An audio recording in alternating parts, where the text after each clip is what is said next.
Hello, everyone. While we are all settling in, I really wanted to read the council's governance rules. So during the council meeting, members of the public cannot address the meeting outside of public question time, must not interject or act offensively, must remain seated, must switch mobile phones to mute, must not operate any recording devices, audio and or visual, without obtaining consent from the Chief Executive Officer at least 3 days prior to the council meeting, and can display placards and posters provided they are not offensive, do not obstruct entrances and access to the chamber or impede any viewer person. Thanks.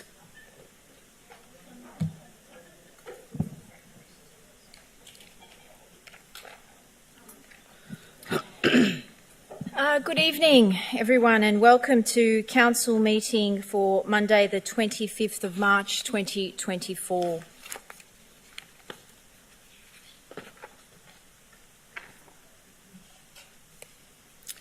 Item 1.2, attendance, please. Mr. Manivargasam.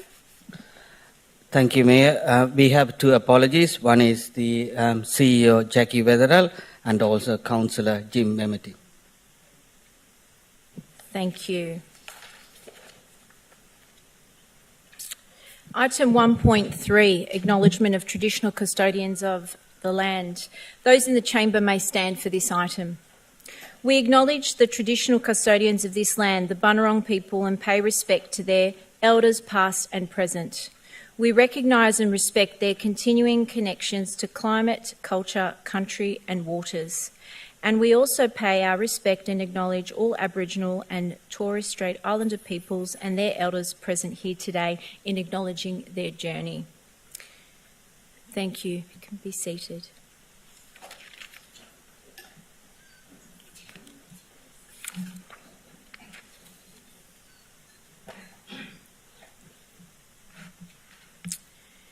Item 1.4, swearing in of Councillor-elect for Yarraman Ward.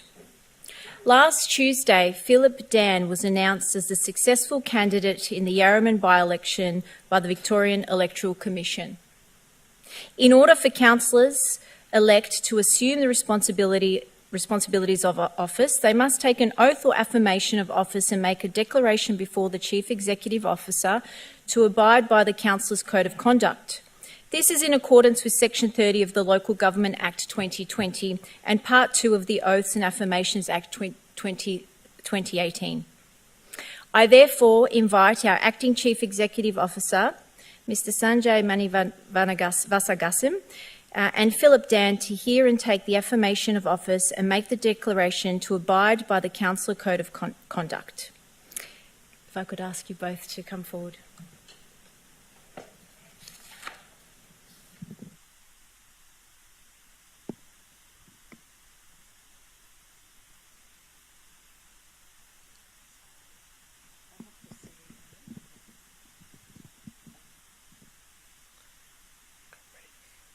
I, Philip Dan, solemnly and sincerely declare and affirm that I will undertake the duties of the office of councillor in the best interests of the municipal community.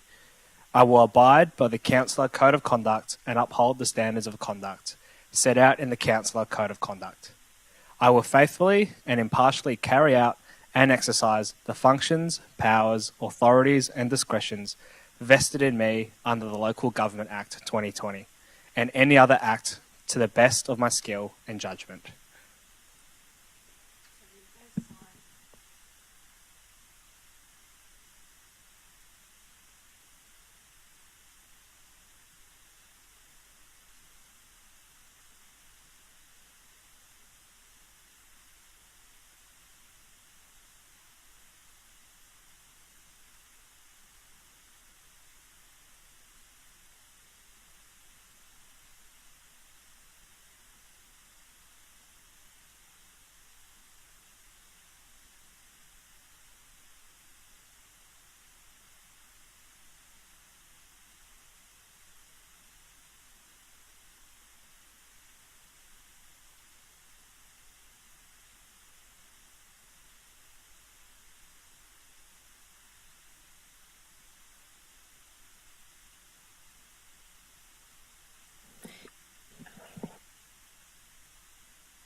Congratulations and welcome, Councillor Dan. Would you like to say a few words, please?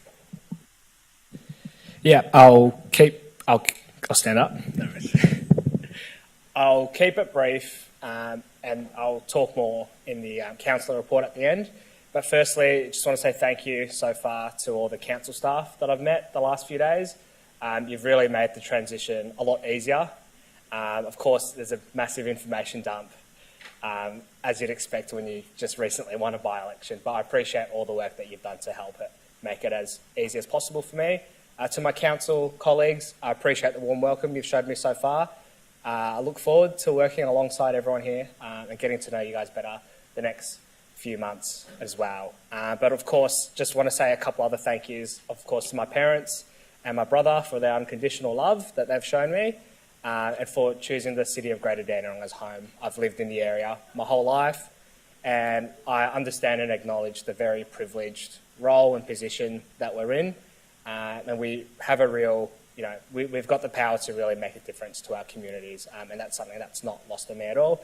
And of course, thank you to my partner Matilda, who's here tonight too, not just for being on the hustings with me every day, door knocking.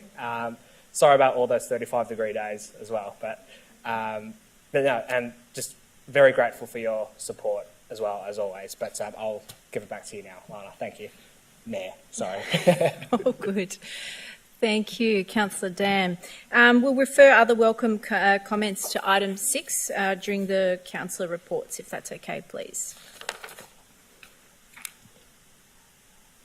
Item 1.5, offering of prayer, reflection or affirmation. As part of Council's commitment to recognising the cultural and spiritual diversity of our community, the prayer, reflection or affirmation this evening will be offered by Mrs. Ursula Aruma, a member of the Greater Dandenong Interfaith Network. Thank you.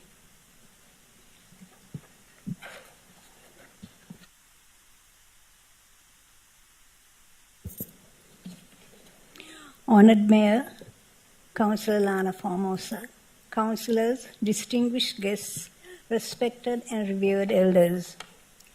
The Gayatri Mantra is the ancient scripture of man taken from the Rig Vedas, chapter 3, 62:10. The benefits: your memory increases, concentration increases, side effects illuminates your intellect to understand the truth. Before I recite this prayer, I like to mention the meaning of the Gayatri Mantra. We contemplate the glory of light illuminating the three worlds, gross, subtle, and causal. I am that vivifying power, love, radiant illumination, and divine grace of universal intelligence. We pray for that divine light to illuminate our minds.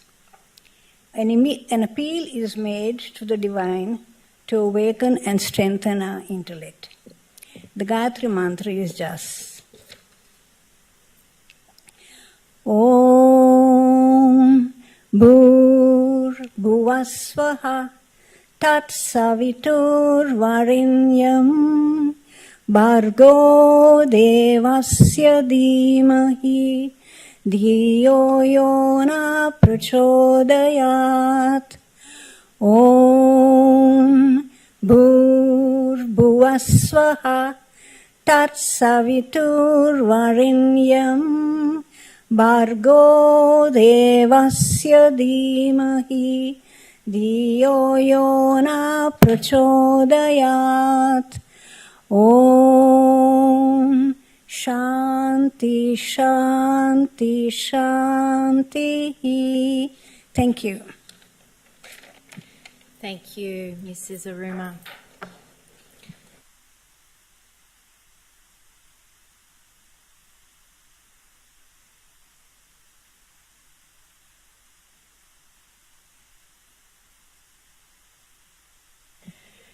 Moving on to item 1.6, confirmation of minutes of previous meetings. Can I have a mover, please? Thank you, Councillor Dark, and a seconder. Thank you, Deputy Mayor Councillor Lim. Are there any questions? Is there any opposition? The item is carried. Item 1.7, disclosures of interest. Mr. Manivasa. Gassim, are there any disclosures of interest, please? Yes, Mayor. There are two conflicts of interest. One is from Councillor Milkovic. It's around the item number 2.2 about the planning permit application. And the other one from Councillor Dan around 4.2.2. It's around age and disability services review. Thank you. Before I move on to item 2, I'm just going to make a presentation. So if you could just bear with me, please.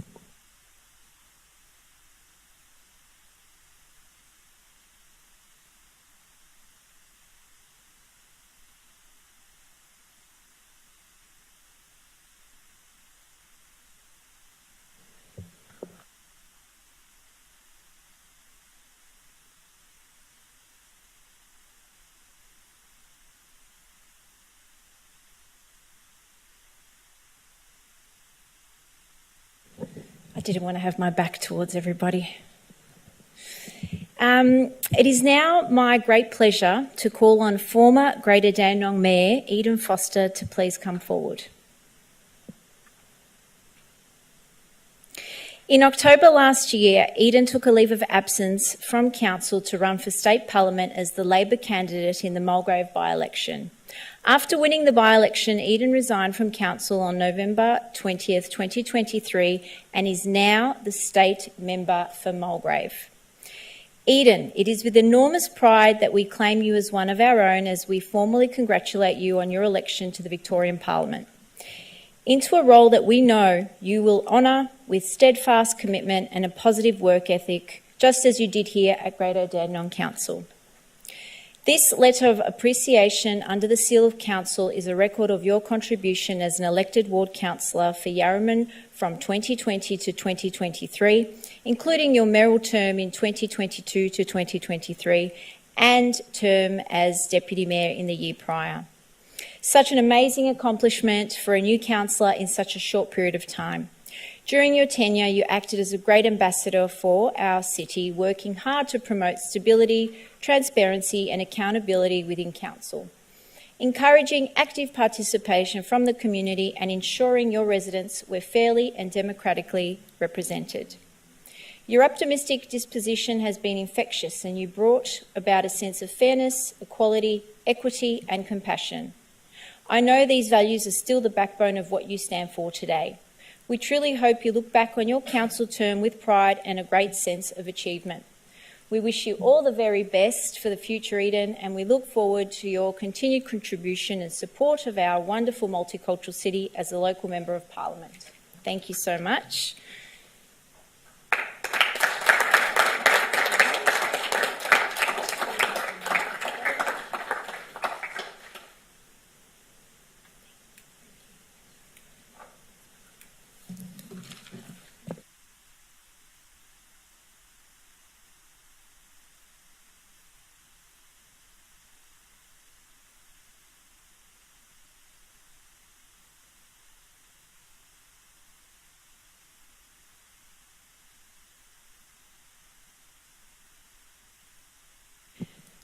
Thank you for that.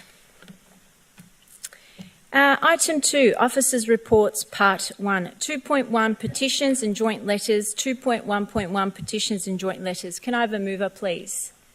Thank you, Councillor Trong. Seconder? Thank you, Councillor O'Reilly.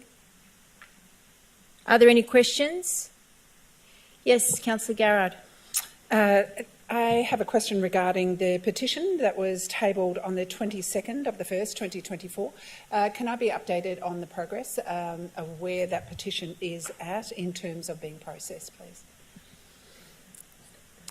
Just to clarify, that's regarding the Trees. street under Rules 4.5.10. Yep. Mr. Feist, if you could respond, please. Yeah, thank you, and through you, Mayor. So Council has received, or Council has actually engaged a consulting arborist to look at a condition assessment of the trees. and prepare an evaluation report around that as well. So we have just received that just late last week. So we're currently in the process of actually reviewing that report to understand what the next steps will be from there. So I anticipate that that'll most likely be next week after the Easter break, that we should be able to come back to you with the outcome from that. Thank you. Any further questions? Is there any opposition? The item is carried.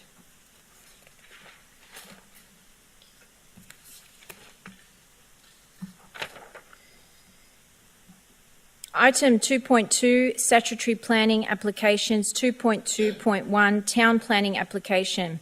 Number 26, Stropher Street, Noble Park. Planning Application number PLN 21/0710. Madam Mayor, I'd like to declare Yes. conflict of interest, please. Yes? It's an indirect material conflict of interest of a non-pecuniary nature. I actually personally know the applicant, so I'd like to leave the chamber. Thank you. Thank you very much. We'll just wait for Councillor Milkovich to leave the chambers.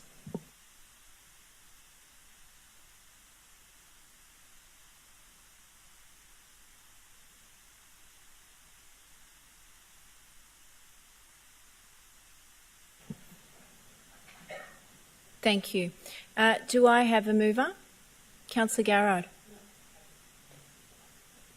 Yes, Councillor O'Reilly. I'll move the recommendation as per the agenda. Thank you. Do I have a seconder for the original? I'll second that. Thank you very much. Are there any questions? Yes, Councillor Garrard. Thank you. To the relevant officer, I have two questions. My first question is regarding the size of the property under the application. Is the size that is part of the application correct? And the second part of my question is how many trees will be preserved, which trees will be preserved, and are there requirements for any further trees to be replaced on the property? Thank you, Councillor Garrard. We'll ask Mr Manivasa Gassam to respond, please. Yeah, thanks for the question. So, yes, the size of the lot is right. So the officers checked that and they confirmed that it is part of the report. It's there. And in relation to trees, what I advise is the 16 trees would be removed and 12 trees are fruit trees under 4 meters and 5 trees will be replaced. The height between 8 to 10 meters high. Yes, Councillor Garrard.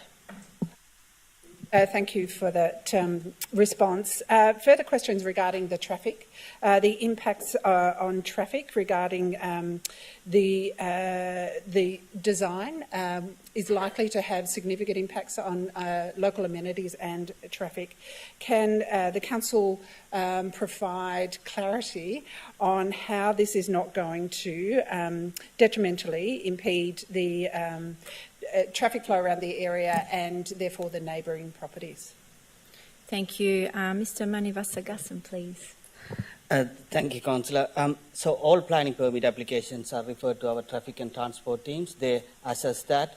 When they assess that, they not only assess this development, they look at the entire neighbourhood. So as per the assessment, they didn't see that it's going to have a major impacts to the traffic and transport in that area. Thank you. Question, Councillor Long? Yes? In the recommendation, usually it states that the opposition has the right to go to VCAT. I don't see it in the recommendation this time. Why is that? Pardon? I'll just It ask. normally is in the recommendation. I'll just ask Mr Manivasa Gassam to respond, please.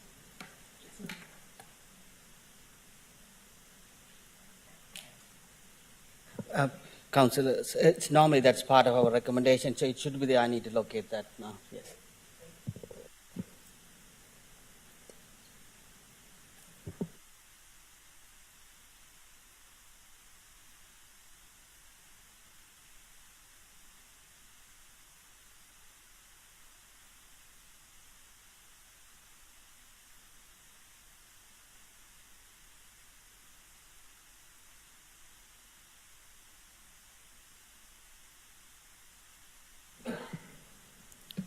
Just making sure everyone's awake.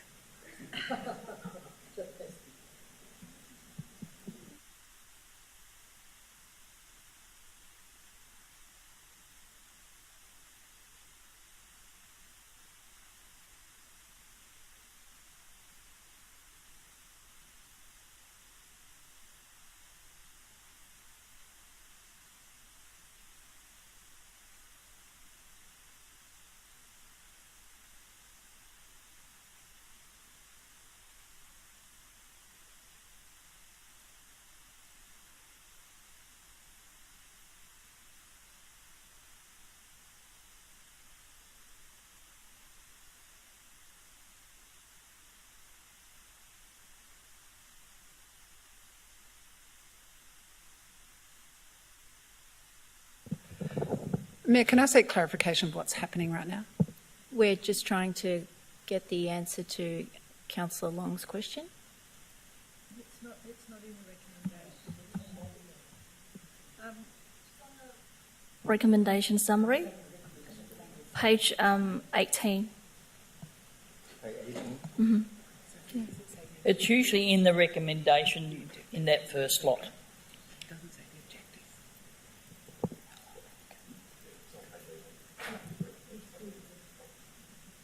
Okay, so we've got clarification on that. Yes? Okay, Just excellent. email to everyone just now. Yeah. Any further questions? Is there any opposition? As there is no.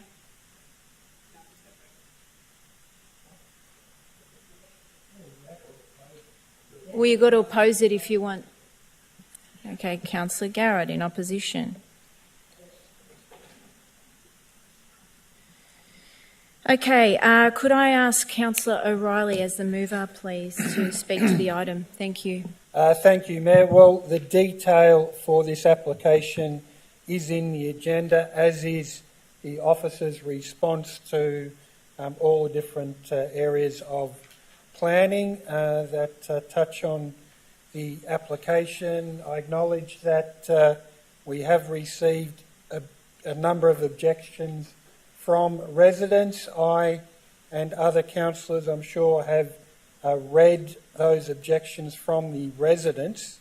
But unfortunately, Mayor, some of the things that are mentioned in the objections are out of our power to influence. So, for example, congestion in on-street parking, this council cannot enforce any more on-site parking than is in the stipulations that are provided by the Victorian Government. So if we could, I would certainly be open to considering that, but it's really concerns like that are out of our hands, unfortunately, Mayor.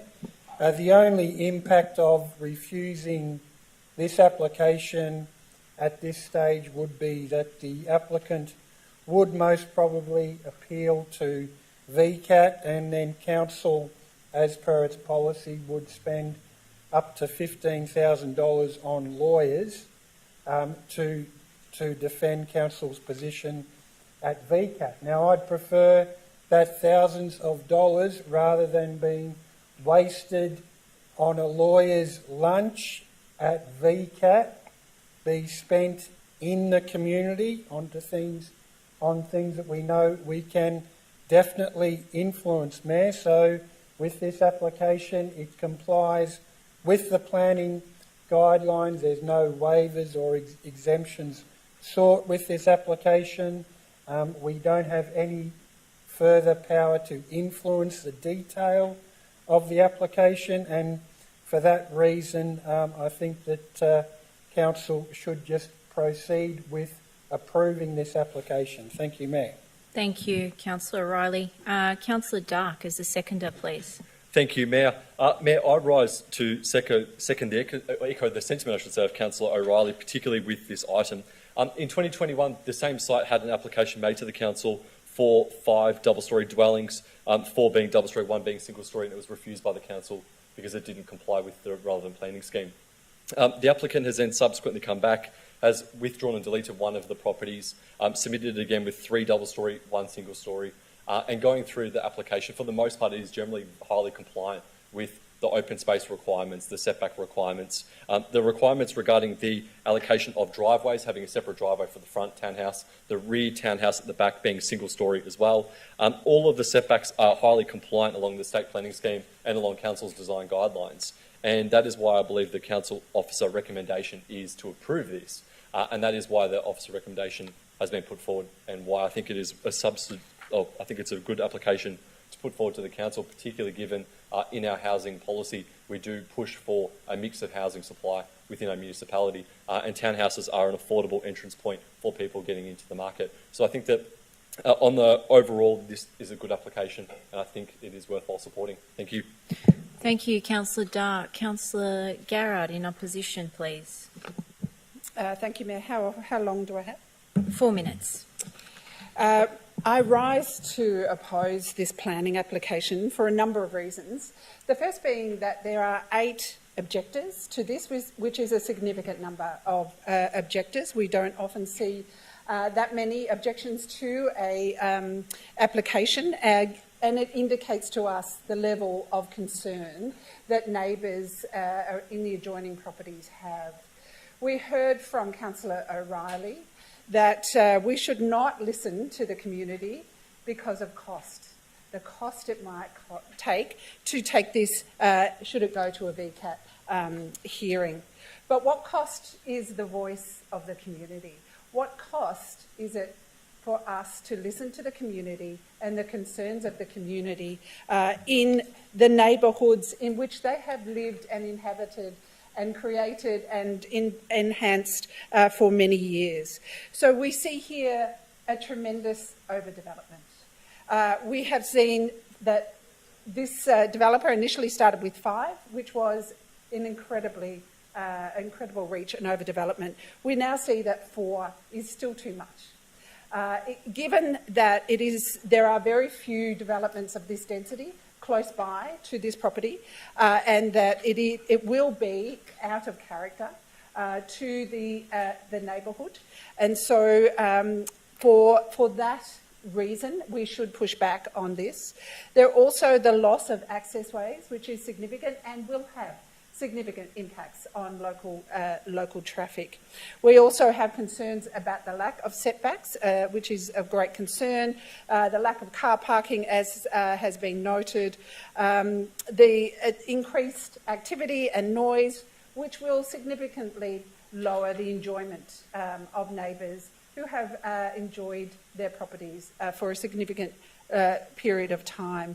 There are also concerns about some of the measurements, whether they are accurate, whether we actually do have accurate measurements of the development, and there are concerns that some of those are perhaps not correct, and therefore that this development is actually bigger than has been expressed in this application. There are concerns, of course, around overlooking, around numerous noise and activity impacts on the people within this street. These are reasonable objections, and it is reasonable that the neighbours in this area have come here tonight, many of them, to make this objection because they care so much about their neighbourhood and about the livability of their neighbourhood. There are real concerns that this is overdevelopment.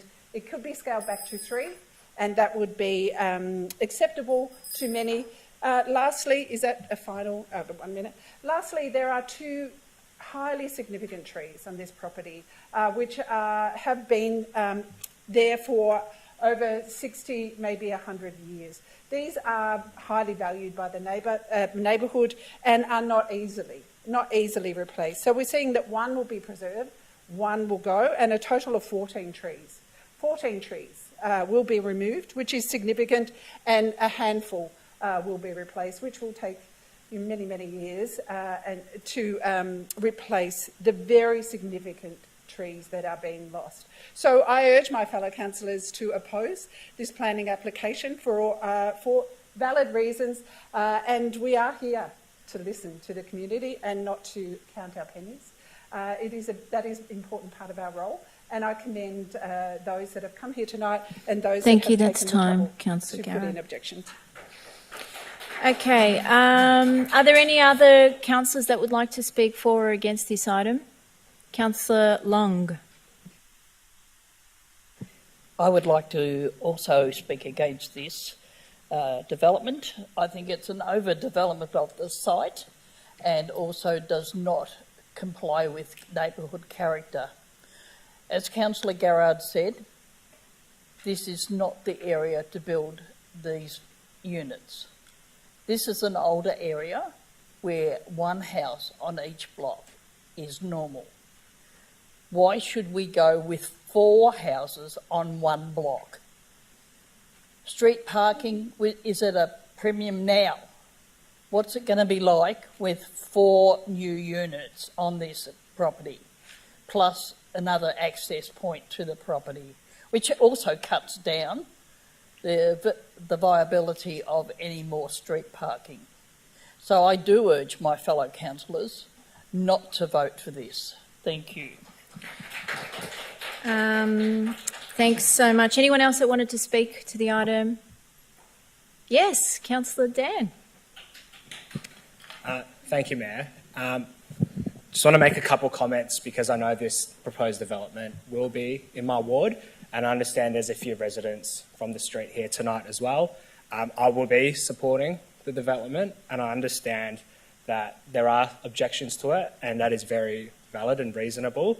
However, I think that the application has been reviewed extensively, and that it should go ahead. I understand also that housing is an incredibly important issue, and that the concerns about we have to make sure that that's done sustainably and properly, and because of the report and recommendations put out, I'll be supporting this. Thank you. Thank you, Councillor Dan. If I could have Councillor O'Reilly, please, as the mover, the right of reply. Thank you, Mayor. Well, I've heard the councillors that have spoken against the application, and look, those councillors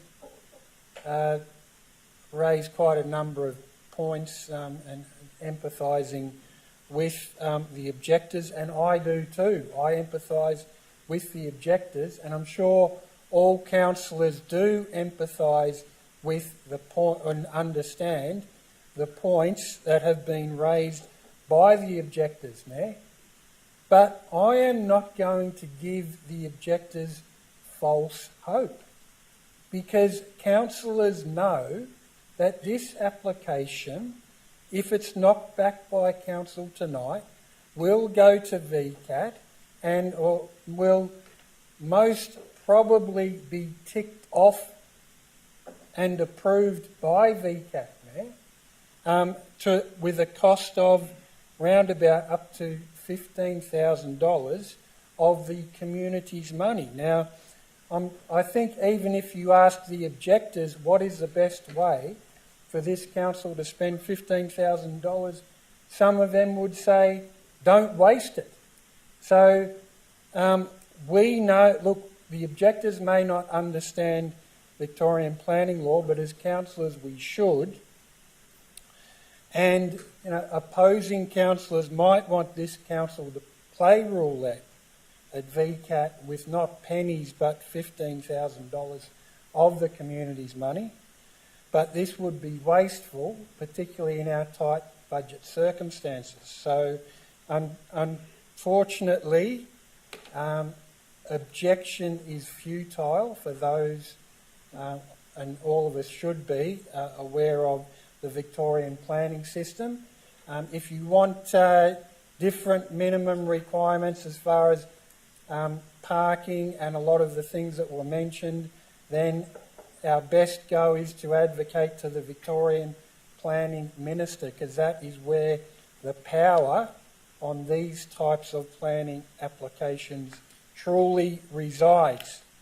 So for that reason, Mayor, I do say to councillors that may not enthusiastically support the application, but realistically, not to waste money and time, we should support the application. Thank you, Mayor. Thank you, Councillor O'Reilly. So if I could have a show of hands of those all in favour of the motion, please. Councillor O'Reilly, Councillor Dan, Councillor Dark, Deputy Mayor Richard Lim, Councillor Trong, and Mayor Councillor Lana Formoso. Those against? Councillor Tan, Councillor Garrard, Councillor Long. The item is carried. Thank you. Could we ask Councillor Milkovich to come back in, please?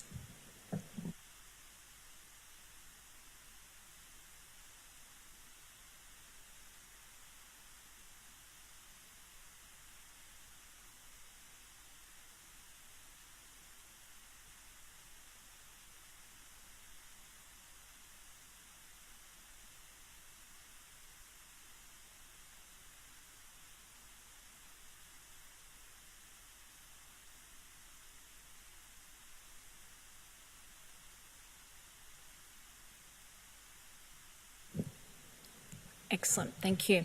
Item 2.2.2, planning decisions issued by Planning Ministers Delegate February 2024. Can I get a mover, please? Happy to move. Thank you. Councillor Dark. Seconder? Councillor Long. Are there any questions? Is there any opposition? The item is carried. Item 2.2.3, planning delegated decisions issued February 2024. Happy to move again. Thank you, Kinder, Councillor thanks. Dark and Councillor Tan. Are there any questions? Is there any opposition? The item is carried. Item 3, public question time. Question time at council meetings provides an opportunity for members of the public in the gallery to address questions to the councillors, delegates and/or officers of the Greater Dandenong City Council. Questions must comply with S 4.5.8 of Council's governance rules. If I could ask you, Mr. Manivasagasan, to answer those questions, please, or ask the questions. Thank you, Mayor. The first question is from Sylvia Mastrogiovanni from Dandenong. The question's about Dandenong Community Hub. If you wanted to come forward. And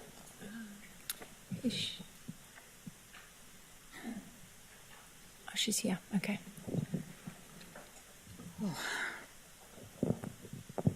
I hope for the best. Hello, everybody. I read the answer to the question from Nasera Burkovic at the last council meeting. Having been at the second round workshop, I don't understand the answer. We left the workshop with many questions unanswered, including parking and the amount of land available. We also suggested possible changes, and we don't know if they are going to be implemented or not implemented. Since the second co-design workshop, we have had a chance to study the design and have found features of the design that weren't explained to us on the night, like the existence of internal stairways and a terraced set of steps where we were told a playground and green spaces was going to be. None of these are the sort of granular issues like precise window size that you cover in detailed design. Co-design is a process where you work with participants to explore the design challenges together and settle on a concept design that those involved can live with. 2 design workshops was not enough for that. We only got halfway through. So, rather than wasting ratepayers' money with writing another council report, my question tonight is, when are we going to have more co-design workshops so the council resolution last April endorsing co-design as the method that is going to be used is genuinely followed? Thank you, Sylvia. We'll ask Ms Gillies to respond, please. Thanks, Sylvia. Nice to see you, and welcome to everyone, particularly some of our younger residents. Good to see you tonight. Thank you. We absolutely are committed to genuine co-design, but what we have to do is make sure that the information that we have is correct so that we can actually make decisions around things like car parks. So as an example, we know that there is a minimum number of car parks that need to be provided within the area. We need to be able to, we can't give the answer to what that is until we can actually work to understand where there might be, for example, other opportunities within the municipality to meet some of those requirements, just as one example. So what we're doing, and as we've said now numerous times, we absolutely are comfortable to have further sessions, but we must await the reports from the architect and from the facilitator. The architect needs the opportunity to actually take all of the information that has been captured through the process so far, distill that and put that into, you know, where it's landed in terms of what's been worked through as part of those co-design processes, and then we'll be able to see, do we need to move to further sessions? So we're absolutely not saying that we won't be doing further sessions, but we need to actually have the opportunity to work through all of the information that's been garnered so far through these processes. Thank you, Ms Gillies. I'm still confused. Okay, Sylvia, what we'll do is we'll send you that in written format. I'm pretty sure we've answered this question before, but we're happy to do that for you again. So thank you for attending this evening. Thank you. So I can't ask for clarification? Well, not really, because the answer was quite clear, and anything that needs clarification will be sent to you in an email response. Thank you. Thank you very much. Thanks for coming in. Mr. Manavis-Gussum, thank you. The next questions come from Isabella Nash. Is she here? Okay.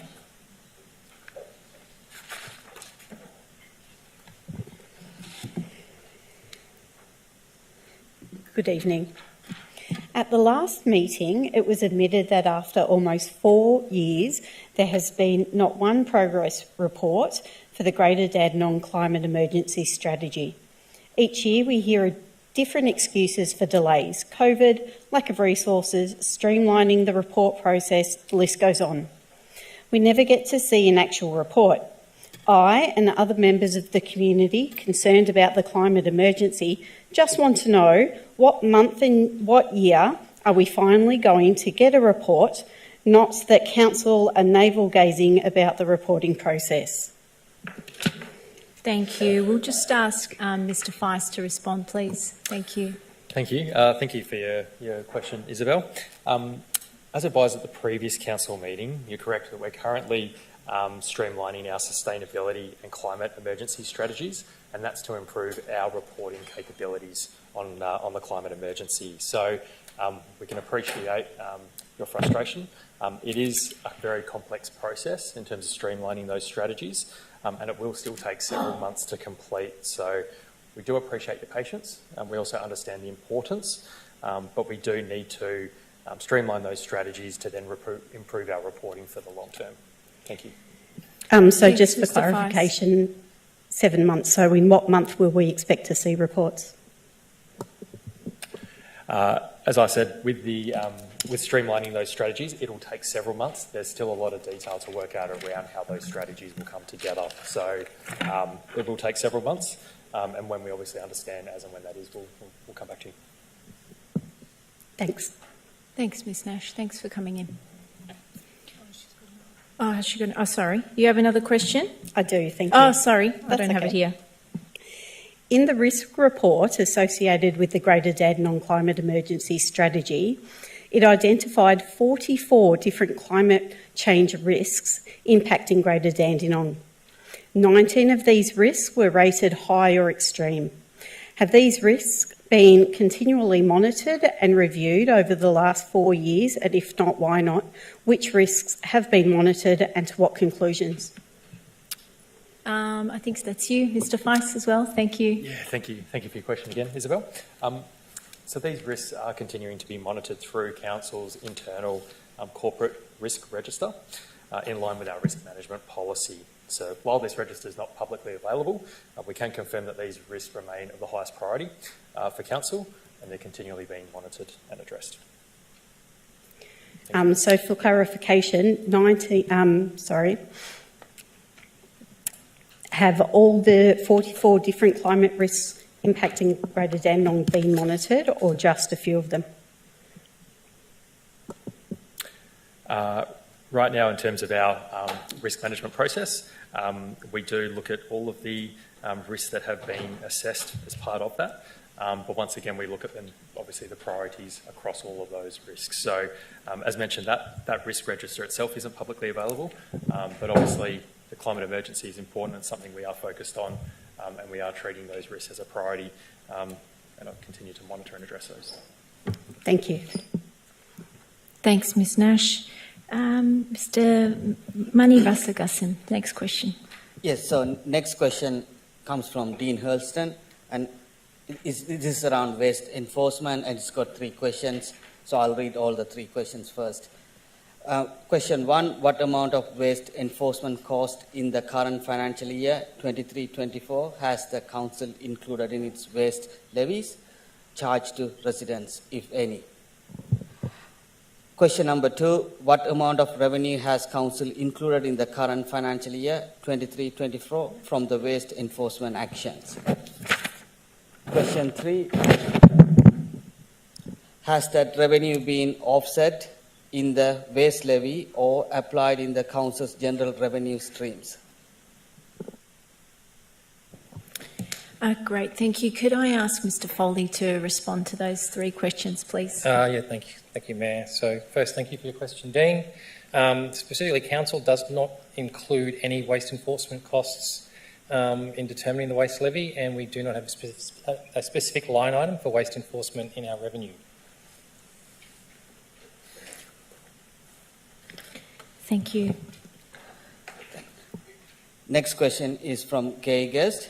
This is around Cultural Heritage Advisory Committee.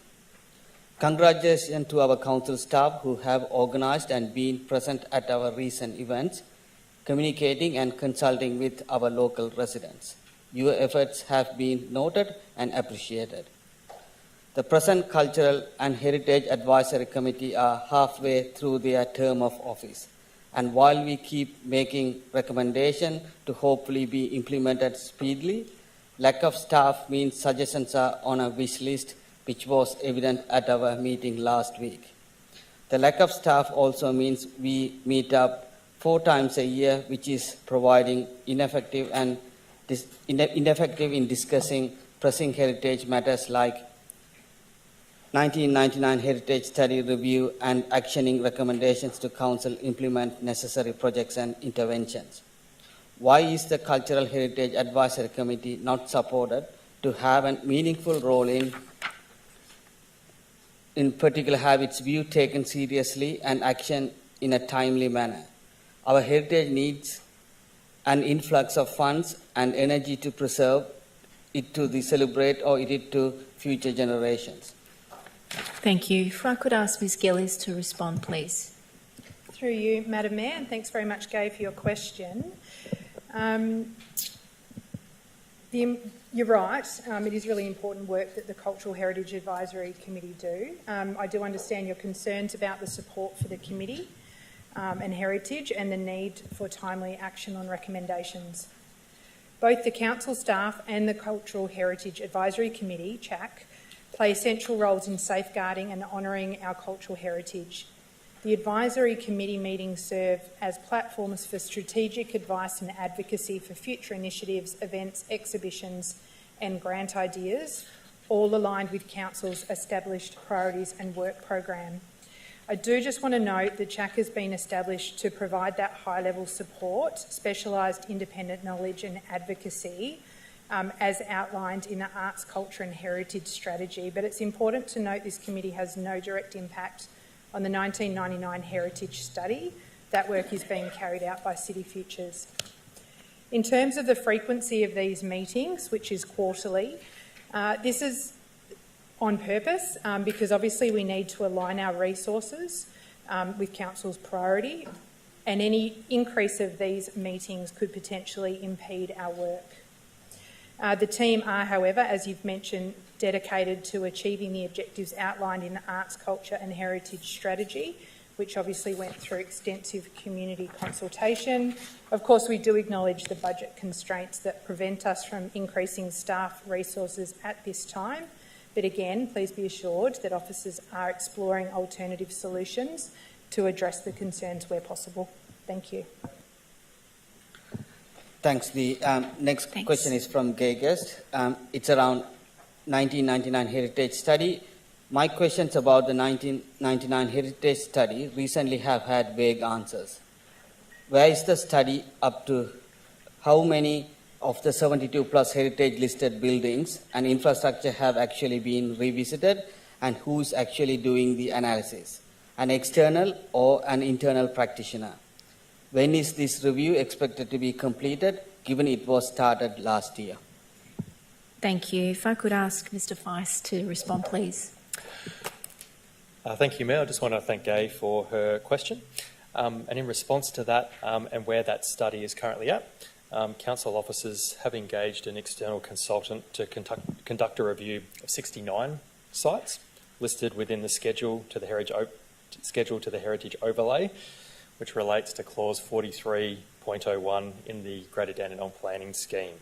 So with that external consultant engagement underway, once that review is complete, we will present the findings of that at a future council meeting. Thank you. Thanks so much. Next three questions comes from Elizabeth Grasso. It's around climate emergency strategy. In the Greater Dandenong Climate Emergency Strategy, Council committed to undertaking assessments of Council assets, operations, services and finances, vulnerability to climate change risk, to identify specific adaptation measures to reduce vulnerability and risk. So question number one, which of the above assessments were done? What was the outcome? When will the outcomes on this topic of significant public relevance to be made public? And if not, why not?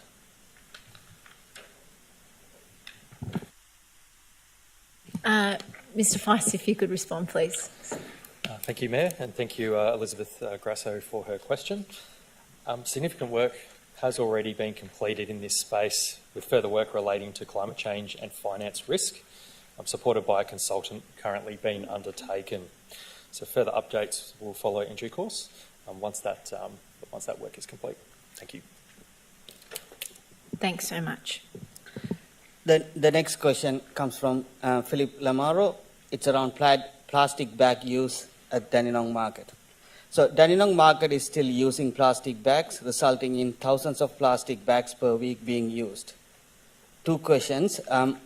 Can Council explain why plastic bags are still being used at the market? Will they look at introducing paper-only bags being allowed at the Dandenong Market in the future? Thank you. Mr Foley, if you could respond, please. Thank you, Mayor, and thank you for your question, Philip. Dandenong Market is managed by DNPL, and it currently meets the requirements for state legislation on single-use plastics. DNPL also takes briefings from the National Retail Association and VECI on legislative changes, including upcoming changes to the stage rollout of single-use plastic bans. Traders within the market are required to meet plastic bag and single-use plastic legislation. At this time, DNPL cannot enforce a voluntary measure on the traders ahead of formal legislation commencing. However, DNPL does provide traders with educational material that enables them to make a voluntary decision to adopt measures ahead of the legislative timelines. DNPL has indicated that they fully support waste to reduce environmental waste, has indicated they continue to explore initiatives to reduce the use of single-use plastics. Thank you, Mr. Foley. The next question from Philip Lamaro. It's around tree planting. With council tree planting season approaching, many residents are very passionate about this. My neighbor advised me the other day that they wished council would plant a tree on their nature strip to replace the previous tree council removed 2 years ago when they repaired the footpath. The question is, does the Greater Dandenong website or the Snap Send Solve app have an option for the residents to nominate an area or an address that they would like a tree planted? Thank you. Mr. Feist, if you could respond, please. Thank you, Mayor, and thank you, Philip Lamaro, for his question. Absolutely, if a resident would like a tree planted in front of their property within the street, they can contact council via our website or very much through Snap Send Solve or visiting one of our customer centres as well. Council also undertakes a proactive approach to street tree planting. So we prioritise planting in areas of low canopy cover and high heat vulnerability. If there's further information that you would like around street tree planting, we also have an urban tree strategy about greening our city as well that can be available and we can provide to Mr. Lamaro. Thank you. Thank you. The next question is from Matthew Kerwin from Noble Park. This is regarding Jim Hardy Park investigation update. At the council meeting of 26th February 2024, I raised the matter of the removal of vegetation at Jim Hardy Park, Dandenong. I was told this action had not been undertaken by council officers and that it would be investigated. What is the status of the investigation and, if finalised, the outcome? Thank you. If Ms. Gillies could respond, please. Through you, Madam Mayor. Thank you, Mr. Kerwin, for your question. Council officers are currently investigating this matter with discussions of residents around the area.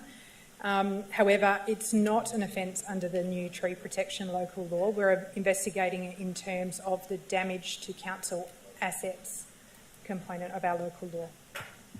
Thank you. The final question for tonight is from Matthew Kerwin. It's around Foster Street Easter investigation update. At the council meeting of 26th February 2024, I raised the matter of removal of street trees in Foster Street East and replacement planting of non-typical council plant species in their place. I was told this action had not been undertaken by council officers and that it would be investigated. What is the status of this investigation and what were the outcome? Ms. Gillies, if I could get you to respond again, please. Through you, Madam Mayor, and thank you again, Mr. Kerwin. Similar to the previous response, this particular matter isn't covered under the tree protection local law. However, we're investigating it for the offence of damage to council assets. I can confirm that admissions of nature strip tree removal have been obtained, and council officers are now determining the outcome of the now planted nature strip trees. Thanks, Ms. Gillies. Acting CEO will table the questions taken on notice from the last council meeting, if that's possible. Yes? Thank you.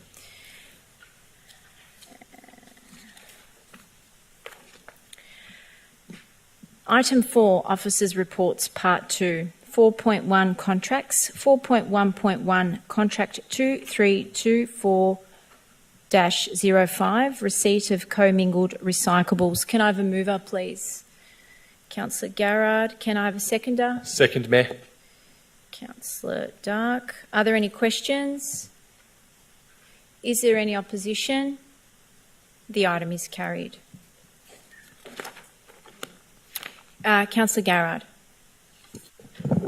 Thank you. I would just like to state that last week that many of us had many questions regarding this contract that were not explicitly answered in the officer's recommendation or report.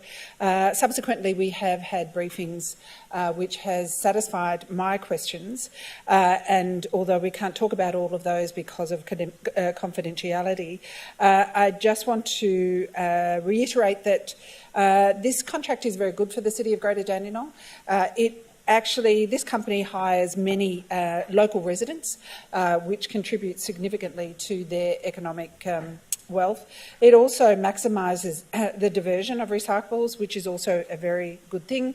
It is also tasked with educating the community around waste and waste management and diversion from landfill. And it also is going to maintain a high standard of performance. Most notably, the due diligence that was carried out in deliberations around this contract have their reassurances that the issues around underpayment of staff, the significant issues that occurred in the previous contract with the previous company, we have great reassurance that that will no longer take place. Thank you, Councillor Garrard. Item 4.2 Other. 4.2.1 Greater Southern East Melbourne GSEM delegation to Canberra. Can I get a mover, please? Thank you, Councillor O'Reilly. Can I get a seconder? Thank you, Councillor Deputy Mayor Lim. Are there any questions? Just a question, Mayor. Yes? Just regarding to the flight, so is that 750 for one person? Why is that return? It's return. To Canberra? Yes. I thought we can get something cheaper than that. That it's a rough estimate. That's what we've generally seen that the costs have been.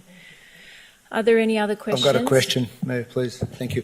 As a member of GSEM, what is our contribution or membership fee or annual contribution fee towards that particular organisation? Thank you. Yep. Mr Foley, if you could respond, please. I'd have to take that question on notice, I'm sorry, Councillor, and come back. So I haven't got those details immediately in there. Thank you. Any other questions? Is there any opposition? In opposition, Mayor. Councillor Dark in opposition. Councillor O'Reilly as the mover, please. Thank you, Mayor. Well, as stated in the report, this is approving, or this motion approves yourself and the CEO to go to Canberra and advocate for things of importance to this council and its residents, and for the relatively minor cost of $750 per person. Might not be Jetstar, but it's probably just Qantas, economy class. I think it's money well spent, given what it could achieve, Mayor. Federal government is one level of government that this council should advocate to, and there's no better place to do it than Canberra, and no better people to do it for this council than the Mayor and CEO. So I'm happy to hear particular objections of it, but normally residents are asking me, why don't you advocate more? Why doesn't this council advocate for more funding, Mayor? That's what they ask me. They don't say advocate less, they say advocate more. So we're talking about a relatively minor cost that could reap huge benefits. That's all I'll say at the moment. Thank you, Mayor. Thank you, Councillor O'Reilly. Councillor Deputy Mayor Lim in a seconder. Thank you, Mayor.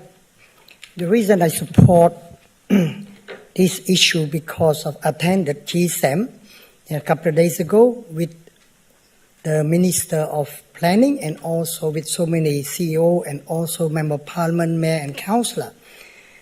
To me, GSEM is excellent for our Southeast, especially because Greater Southeast Melbourne. The idea is probably to build Southeast Airport in the Southeast, and also it create a lot of jobs for the Southeast, like our city, one of them, City of Greater Dandenong, City of Monash, City of KC, and also City of Knox. Therefore, to me, I support very strongly because very good to do to increase the job and also to improve our economy, plus also to do with the Thompson's Road and net zero economy and decentralization and so on and so on and so many things. Therefore, I really support it. I don't think it costs much just to attend those GSAM. Thank you for that. Thank you, Councillor Lim, Deputy Mayor. Councillor Dark in opposition. Well, thank you, Mayor. Mayor, since I've been elected on this council 7.5 years, certainly the one thing that I've always had an issue with are rorts and junkets, and this is an issue that I've had continuously on the last term and on this term as well. And this is nothing short of another rort. There's no question about this at all. This council has many relationships with many federal members of Parliament. The Attorney-General in Mark Dreyfus, the federal member for Isaacs, Julian Hill, Claire O'Neill, numerous senators as well. I know we also have a relationship with a member for Holt as well. I know Councillor Lim attends a lot of her events as well. And so I think we have the ability to actually have very good conversations with local federal members of Parliament without being stuck in a situation where we need to embark on a day trip expedition up to Canberra in the hope of being members of GSAM that we do have a deliverable outcome. GSAM, since we've been members, presented to this council about a month ago, and they basically said that they've delivered nothing for the city of Greater Dandenong. They've encompassed us that saying, look, by supporting a third international airport, well past Pakenham, that Dandenong has a derived benefit for it. They've supported Monash with their employment cluster network. They've supported Mornington Peninsula with their biosphere framework. Yet the city of Greater Dandenong continuously puts money in to this group and gets no tangible outcome in return from this at all. And that is an issue that I fundamentally have, one, I suppose, being members of GSAM, but two is we then send a delegation to Canberra. We are one of 9 or 11 councils that are then going to try and get 2 seconds in to be able to advocate for something. That doesn't equal a return when we can actually go and contact the Minister direct or contact the Federal Member of Parliament direct and we actually have conversations with them. The second part that I have is that we are in a new age. I walk through this council building and most staff have got headsets on. They're in Teams meetings, Zoom meetings, WebEx meetings. There's facilities, there are teleconferencing facilities. We have it within the CBS. And I think that there are ways that we could have these meetings over teleconference facilities, given we subscribe to it, rather than embarking on a junket to Canberra for a day. And that is a real issue I have. The third part is that this policy and this item coming forward actually doesn't provide any set clarification. The councillor support and accountability policy that this council implemented states the following, that the Chief Executive Officer is able to travel as they need to, a requirement for their jobs, and it's part of their contract. The second part is that the Mayor's travel must be signed off by the Chief Executive Officer, and in the 7.5 years I've been on council, that has happened all but once for a recent trip to Canberra to attend a gala dinner. The third is that councillors are able to travel once something is booked in and with valid reason, the Mayor signs off and that travel is approved. So even if this item here is refused, there's nothing to say that then you can't go. You could easily use the fact that you are a councillor and you're abiding by the Code of Conduct and the policies provided to you to go to Canberra. The same way that I think there are significant issues. This, to me, and this item, certainly seems to come out of the woodwork, out of nowhere. And what it appears to be is the Executive Director of Corporate Development, and he's more than welcome to add his 2 cents as well. But the policy states here that item 8, Council's travel policy requires interstate travel must be approved in advance. And I have sought clarification because I have significant concerns about a recent issue that occurred, not with that council involved, but because of the systemic governance failures to do with a member of the staff. And the email that came back to me was that, and basically a member of the administrative team made an error and subsequent to that breached not only the Council Code of Conduct but the Local Government Act provisions as well. And that is deeply concerning. The fact that something like this gets such a blasé response and then to have now a policy coming up for an item for travel without having any sort of approval at all is something that just makes zero sense. And I will not support something that is a rort of ratepayer money in the current climate where every single dollar counts, to have the Mayor and the CEO embark on something which, in my opinion, is going to deliver an almost net zero return. So that is why I won't be supporting this tonight. Thank you, Councillor Dark. Anyone else that would like to speak to the item for or against? Councillor Garrard. Thank you. I'd also like to speak against this item. My concern is the lack of clarity within this item. We have no clarification on what the purpose of this travel is, who the Mayor and the CEO are actually meeting with, what is the purpose, is there a specific outcome, what is what is the objective. There is no clarity around any of the purpose, the aims, any outcome that is specified. What we see is that there's been an invitation and responding to an invitation.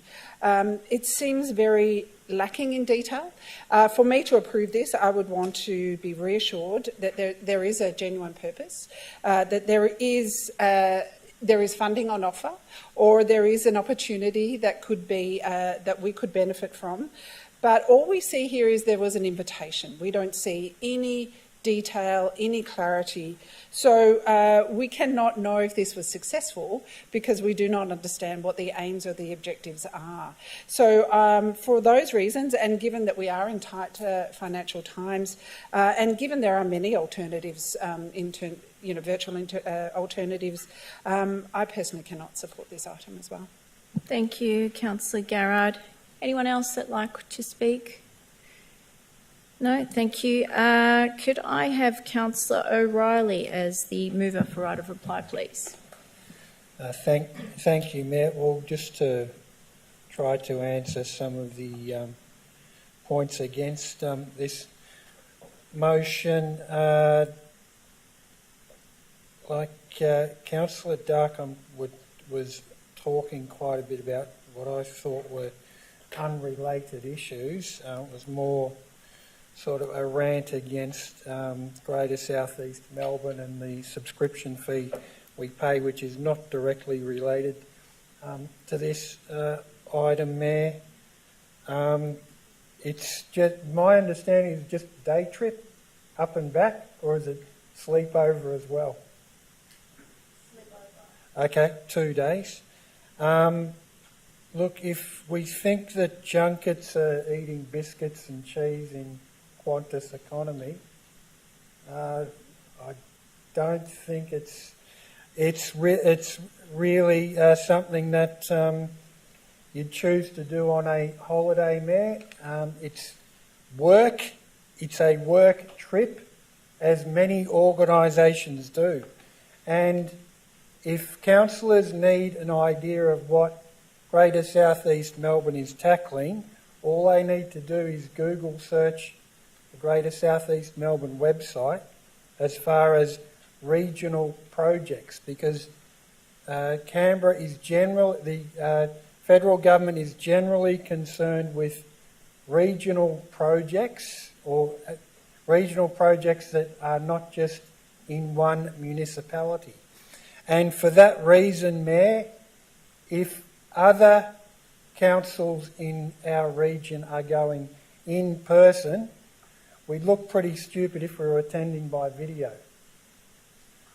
We'd just have like 8 chairs with all the other councils, and we'd be on video. It does not make sense.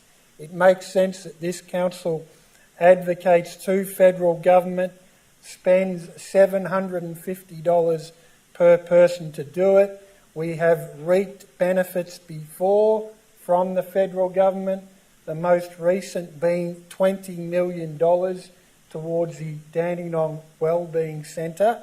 And it is so important, as I've said, that residents see this council advocate to all levels of government on behalf of our residents' interests. So I think if councillors are concerned about what might be discussed, that could be supplied to them in the interim. But I don't think you're going there for a party in Canberra, Mayor. I think you're going for work purposes, and I trust that it will be productive and we'll be putting the best foot of Greater Dandenong Council forward. Thank you, Mayor. Thank you, Councillor O'Reilly. Can I have all those in favour of the motion to raise their hand, please? Councillor O'Reilly, Councillor Dan, Councillor Deputy Mayor Richard Lim, Councillor Trong, Councillor Tan. All those against? Oh, sorry, I didn't count myself. All those against? Councillor Dark, Councillor Milkovich, Councillor Long, Councillor Garrard. The item is carried 6-4. Thank you.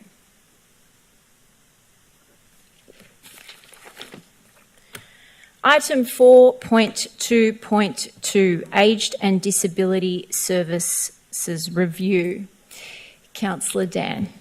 Thank you, Mayor. I'd just like to declare that I have an indirect material conflict of interest of a pecuniary nature, given that I have a family member working as an employee for the community care with the council. So, Okay, thank you very much.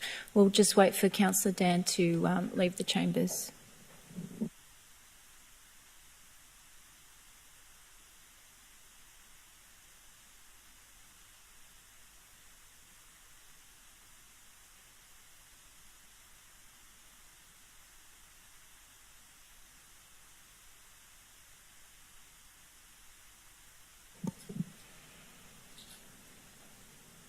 Okay, great. Could I have a mover, please? Of the alternate. Yes, sure. Councillor Tang, could you please read out your alternate motion? Thank you, Mayor. Before you do that, can I have a mover for the alternate motion? Seconder. Yep, seconder, sorry. Thank you, Sean. Councillor O'Reilly. Councillor Tan, sorry, go ahead. Okay, so there's a few changes to the officer recommendation. I'm just going to read my original. It's a bit all over the place. Sorry, So, Councillor Tan, I can't hear you. Sorry. Can you hear me? Yeah, just Maybe really higher. quick. Okay. Thank you. Better? Okay. Yep. So the alternate motions firstly, I just want to say thank you to all the officers for working so hard on these projects. Aged care is one of the important part of the city of Greater Dandenong. We've got a lot of elderly in the city of Greater Dandenong, so far we've got 2,000. On my note was 2,875 clients. So it's a major project, and we've done a lot of reviews and consultation, a lot of depth on this one. So my alternate motions for today state that council note the work so far on the review of council homes care services, and note that since the review commences, the Commonwealth Government has extended funding arrangement for the Commonwealth Home Support Program until 30th June 2027. So that's for part one. Part two, approve continuation of the current CHSP, which is the Commonwealth Home Support Program, and the HACC-PYP program. So that stands for the Home and Community Care Program for Young People. Yes, that's in here. Yeah. It's part of my original. What's the issue? The rest is just the opposite. So I'm just She's reading her alternate motion. That's Okay. Fine. Just wait. Can I finish my reading? All right. So program Age and Disability Service, delivered by the Greater Dandenong Council, City Council, subject to continuation of Commonwealth and Victorian State Government fundings to provide stability for clients and workers and allow for further works occur. Number 3, request officer to undertake further work over the next 12 months, including A, more detailed examination of the Commonwealth funding extension impact of Victorian Council service. We don't have this detail. We can't consider this because we don't have the information. Councillor Tan, Councillor Tan's adding things to her alternate, so we're listening to what she has to say. Why can we consider this? We can't consider it. We haven't got any showing. I haven't got it in front of me. Yeah, so how can we consider it? Because people are saying it's the same thing, so I'm reading on mine, so make sure that's different to the one. It's current. The written one, because we're going by this alternate motion that you've passed to the councillors. Can I finish what I'm reading now? Well, we need to go by the printed copy of the alternate motion that everyone has received and have in front of them. In that case, I will defer it. Defer the item. Yeah. Yes. Councillor O'Reilly? Yeah, you've seconded. Because we don't have Councillor Mamidi and Councillor Dan here, so it's a bit hard to go for a vote. I'm not sure what you said. Sorry, Councillor Tan. Can you just clarify that? I'm just saying not all councillor here is today, so it's better to defer to the next council meeting, is it? Can I ask a question? Councillor Garrard. I'm a little confused. I think we're a little confused. Can I just clarify this motion we have in front of us that Councillor O'Reilly has just seconded, put forward? Mm-hmm. Is that the only difference to the officer's recommendation? All of the officer's items are there bar one. Number one is different. That's the only. She moved it. Councillor O'Reilly seconded In that it. case, I'm happy to second this This item. version. Okay, so hang on. Ms Gillies, did you want to clarify, please, if possible? Just point 1, 2 and 7, it's the same as the one I've got. Through you, Madam Mayor. Yeah. Just to clarify, yes, the change in the alternate from the original officer recommendation Yes. is the addition of item 1, Yes. which notes the work so far on the review of council's Yes. home care. Want me to read that out? Services and notes that since the review commenced, the Commonwealth Government has extended funding arrangements for the Commonwealth Home Support Program until 30th of June 2027, so that is an addition. Yes. All other items within this alternate remain as per the officer recommendation. Okay, great. So we have some clarification now. Is that clear for everybody? Yes? Okay. So we are moving and seconding this alternate motion, which was moved by Councillor Tan, seconded by Councillor O'Reilly. Okay? Yes? No, it was moved by Sean O'Reilly. Seconded by Councillor Garrard, sorry. Okay, thank you. All right, now that's settled. Are there any questions? Yes, Councillor Garrard. I have two questions for the relevant officer. The first question is, can you confirm that of the roughly 25% of residents over the age of 65 that use in-home care in the City of Greater Dandenong, the City of Greater Dandenong provides services to roughly 10%. Therefore, 15% are currently enjoying private services which are catering for their needs. That's my first question. My second question. Okay. Yeah, okay. Please, Ms Gillies, if you could, thank you. Through you, Madam Mayor. Thank you, Councillor Garrard, for your question.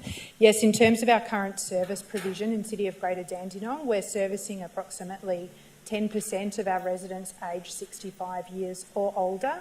While we don't have specific data for this municipality in terms of the total percent of residents over 65 that are accessing services from alternate providers, what we do know is across the Greater South East Metro region that you're correct, that equates to an additional 15% approximately.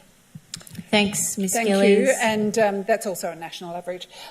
My second question is, given the scale of change, which in scale is similar to the NDIS in terms of the Commonwealth funding changes, and given the increase in regulation following the inquiry, the Commonwealth inquiry into aged care, what will happen if we go with business as usual and not make these changes? Ms Gillies, if you're happy to respond. Thanks. Through you, Madam Mayor. Thank you, Councillor Garrard. There's two items here. One is in relation to the continuation or not of our CHSP program. The other is in relation to our preparedness to apply to participate under the new Support at Home program, which the Commonwealth Government are introducing. Well, I agree certainly the principles behind the NDIS in terms of client-centred and client choice. So what that means is that individual people get the money allocated to them to choose the provider they wish to service them. Certainly the changes in the reform are along similar lines. In terms of what it means if we are to continue BAU, certainly in the report it outlines the current subsidisation of the CHSP program for this council, which is a result of the gap between Commonwealth subsidy, client fees and our costs of delivering the services. In terms of entering the new, so that would continue, as would, per the report, the need for investment to ensure that we are being efficient and effective in terms of our service delivery. In terms of that second question around do we want to apply to be a provider under the new support at home model, certainly there, while we're awaiting further information, we certainly understand that there will be quite a change in terms of governance requirements, both council governance but also clinical governance. And we're also yet to have the finer details in terms of what that means, as well as what final unit costs and the like would look like. And hence the report recommends that we keep a very close eye and do some detailed analysis around what it might mean before council making any subsequent decisions around entering the new market. Great, thanks Ms Gillies. Any other questions? Is there any opposition? As there is no opposition, the item is carried. Thank you for that clarification, everyone. Item 4. Oh yes, sorry, could we ask Councillor Dan to come back in? Goodness, already forgot.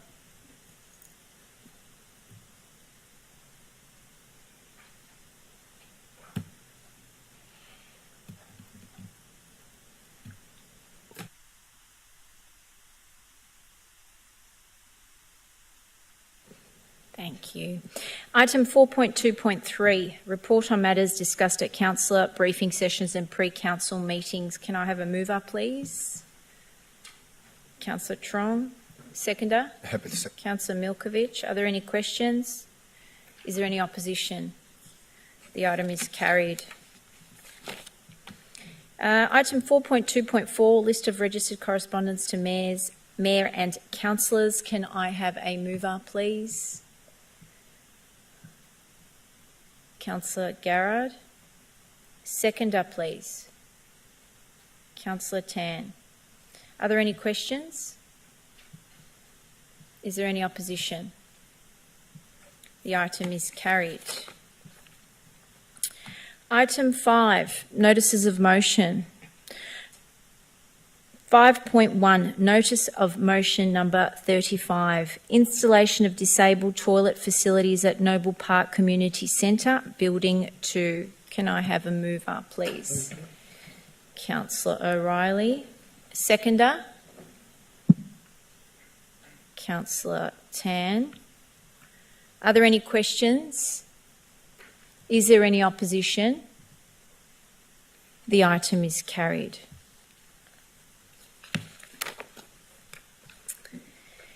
Item 6, reports from councillors, delegated members and councillor questions. I'll start with you, Councillor O'Reilly, if I could, please. Thank you, Mayor. No report this meeting. Thank you. Councillor Dan, your very first one. Thank you, Mayor. No questions from me tonight, but I'd just like to expand a little bit on what I spoke about earlier and just provide some words of reflection from the recent by-election campaign. So as this is my first report, again, I'd just like to take this opportunity to say thank you to all the staff that's assisted me over the last couple of days, and again, acknowledge all the councillors here as well. I look forward to working closely with you. But I've spent the summer door-knocking neighbourhoods across my ward in Noble Park and Dandenong West. It's a humbling experience being able to talk directly to residents on the ground. And while we do spend a lot of time in this building discussing plans and debating plans for the city's future, I think there's nothing more valuable than the input of those that actually live in the area and those that we represent. I've grown up and lived in the area my entire life, and I feel incredibly privileged and lucky to be here today and as an elected official representing the neighbourhoods that raised me and made me to become the person that I am today. as well.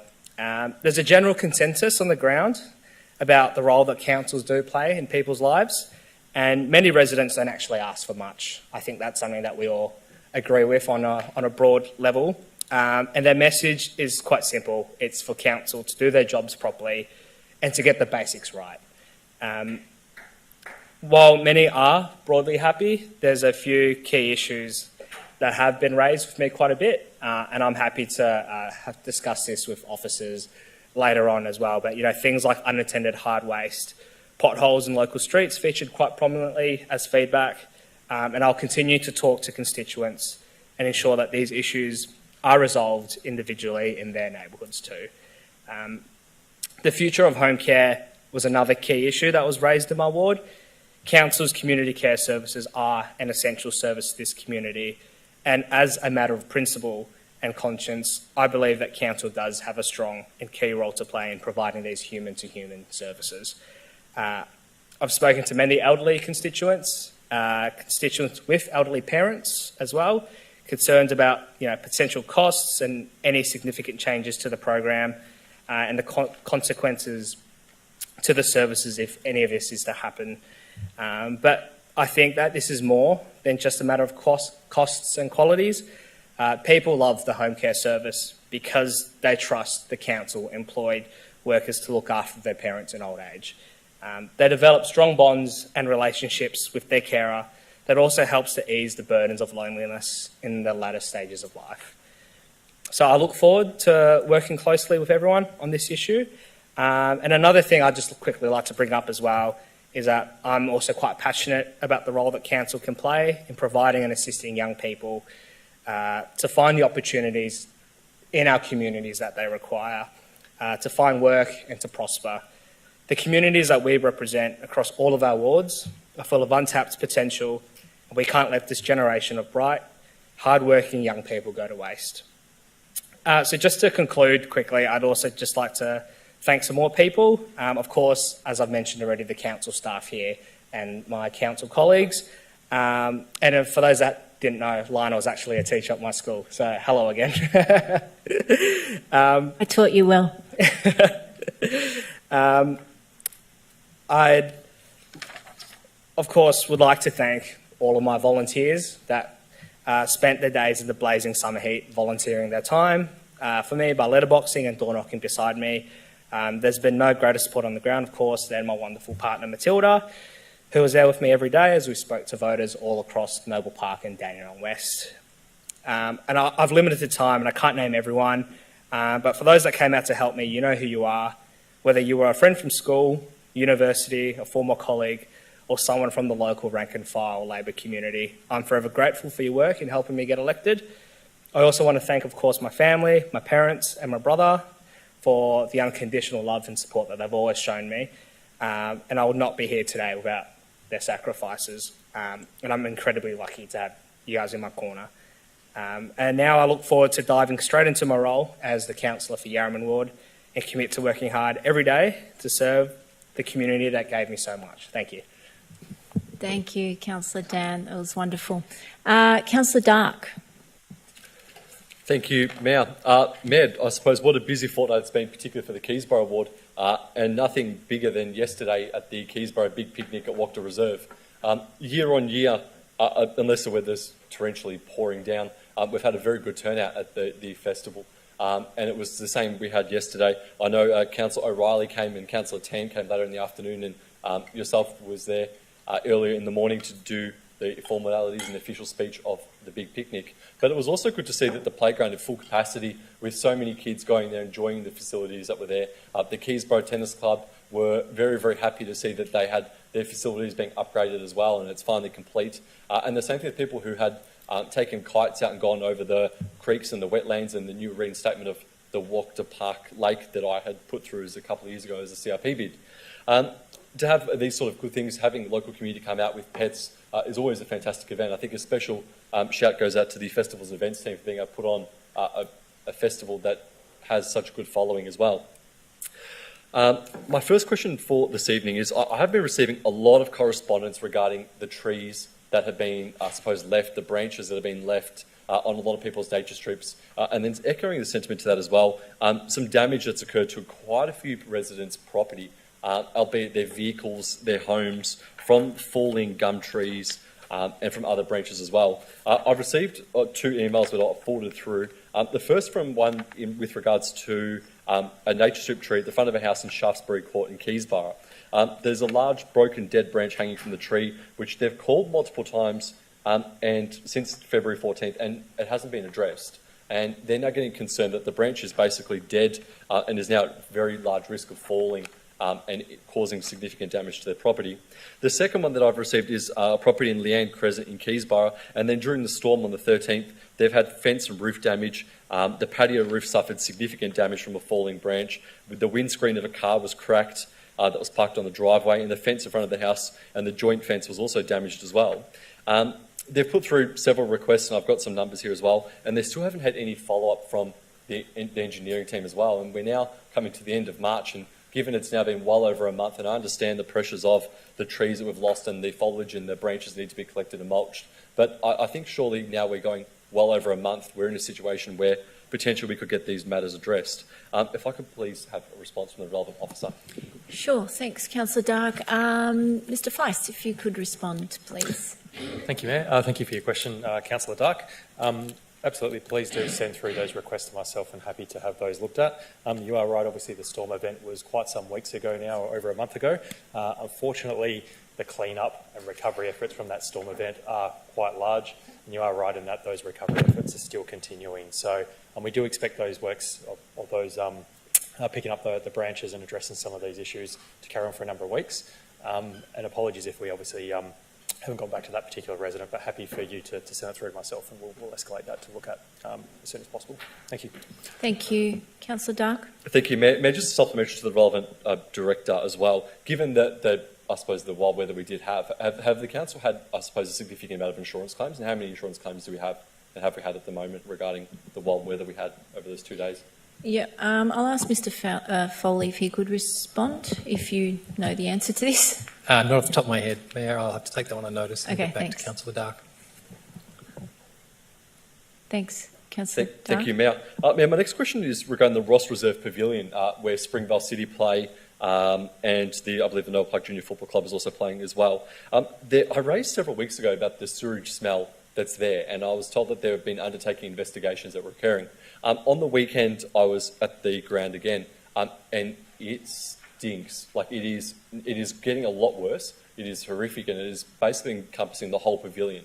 Now, the change rooms smell, the kitchen smells, the main area stinks of raw sewage, and it's got to the point where the pavilion is borderline unusable. I know this is a brand new pavilion, and I find it concerning that there is such a significant smell, and after all these weeks, we still haven't got any sort of action with it. I know the clubs are calling me as well, raising concerns that they're unsure about whether it's safe for them to be able to play, to have their plays in the change rooms with such strong smells coming out of the facility, however it is. Can I please get an update of, one, where it's at, and two, when we're hoping to get a resolution? Yep, sure. Yes, Mr Feist, if you could respond, please. Yeah, thank you. Thank you for raising your concerns, Councillor Dark. So when the matter was raised quite a few weeks ago, Council did organise for our plumbers to go out and attend the pavilion, flush out the systems, the clean traps and the waste. So all of that work was carried out and the plumbing inspected. So at that time there wasn't any smells detected, but obviously it sounds as though it's still an ongoing issue. So happy to work with the clubs and yourself a bit further to see what that might be. But we have had the plumbers out to look at the system and clean those out to date. So obviously we'll still need to try and work through it with yourself and the clubs. Thank you. Thanks, Mr Feist.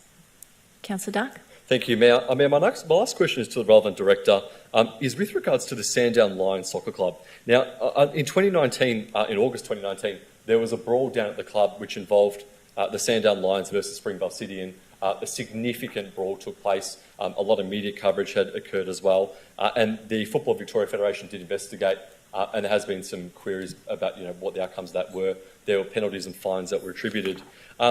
On Saturday night, the season launched of the new soccer season, and the Sandown Lions played Baxter at Springvale City.